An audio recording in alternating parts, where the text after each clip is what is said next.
Howdy everyone, it's Sam. Welcome to the Wobble Enjoy Sports channel. If you're new around here, hope I can get you to consider liking the content and subscribing to the channel. But if you are a regular around these here parts, thank you very much for the continuous support. Got both of the games correct this past weekend for semi-final round, and it's preliminary final weekend this weekend in the NRL and the NRLW.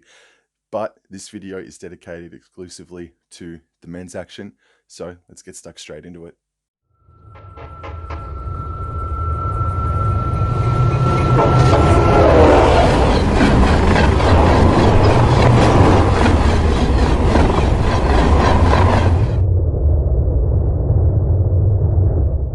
The first preliminary final starts on Friday from Accor Stadium. The Penrith Panthers host the Melbourne Storm.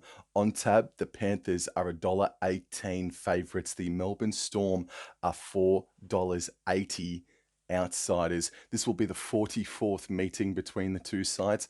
The Storm have a 29-14 lead over the Panthers. Since the 2021 season, the past 7 matches, 5 of them have gone the way of Penrith. So they've gone a ways to rectifying that 2020 grand final loss to the Melbourne Storm. They have met twice this season. Both of those victories went to the men from the foot of the Blue Mountains. Since 2018, 10 of the past 11 encounters, the leader at halftime has gone on to win.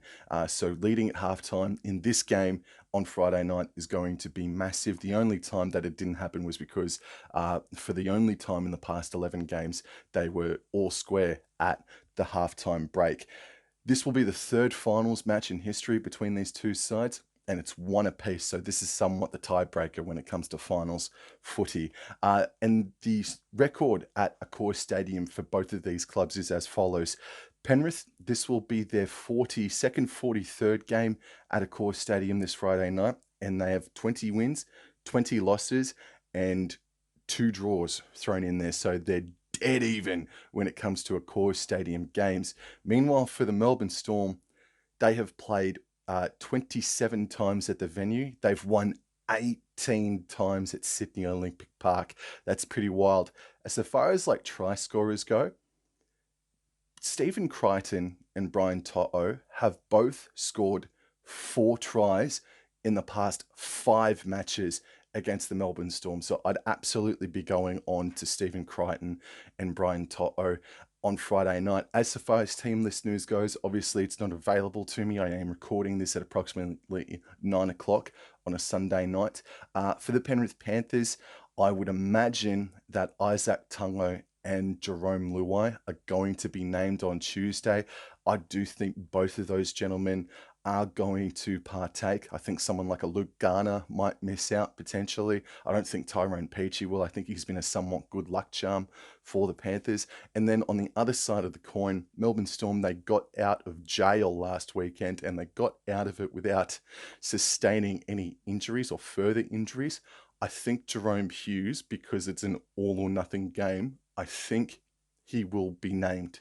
I think he'll be named, and I reckon he'll play just because it is for all the marbles on Friday night against the Panthers. However, they were so unconvincing, the Melbourne Storm, and I truly believe, and I'm sorry to sound so disrespectful, but I think the Panthers are about to absolutely eviscerate the Melbourne Storm.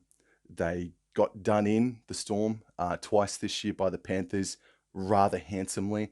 They got smashed by the Broncos 2 weeks ago, and then they got out of jail against the Sydney Roosters in a game that some have called an instant classic. I beg to differ, but that's not the point.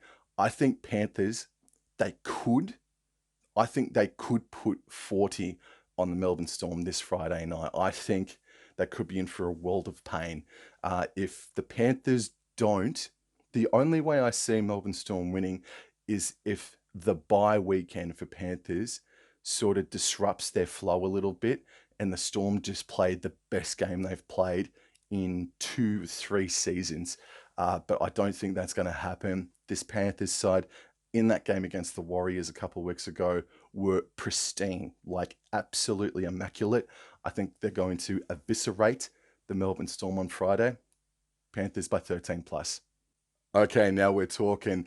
The second preliminary final emanates from Suncorp Stadium on Saturday night. The Broncos host the New Zealand Warriors. On tab, Broncos are $1.27 favourites. The Warriors are $3.80 outsiders. This will be the 48th meeting between the two clubs. The Broncos lead 26-20 with one draw thrown in there as well.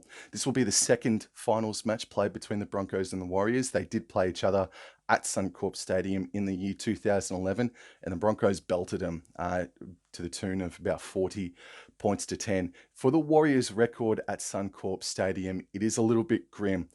Since 2021, they have played 7 times at the venue. They have only won on one occasion up at Suncorp Stadium, so they need to change things drastically.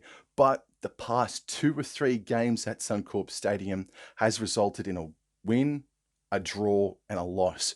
So they've got some mixed form, but they've got, at least it's not bad form, but they've got some mixed form coming into this weekend. So to put a little bit more of a finer point on it, the Warriors have not defeated the Broncos at Suncorp Stadium since the year 2018. Well, that year the Warriors did make the finals, so maybe it could happen. I think this is that this is going to be the closer game of the two preliminary finals. Before last weekend, I would have said that the Knights would give the Broncos more of a run for their money than the Warriors would. But that performance from the Warriors this past weekend, I've done a complete 180 on that train of thought. I think the Warriors are that side that could give the Broncos a run for their money. I think there was like a 15-minute period on either side of halftime where they didn't quite keep the foot on the throat sort of thing. But look, I think this is going to be a fantastic game, and there's a little bit of personal spice in it as well. Not a rivalry, but so far as team lists go, I think they're all going to be unchanged. I think we can expect a full-strength Broncos side, a full-strength New Zealand Warriors side, which means that this will be the first time that the Warriors will be able to get their hands on Reece Walsh. These two sides met earlier this season in a thriller.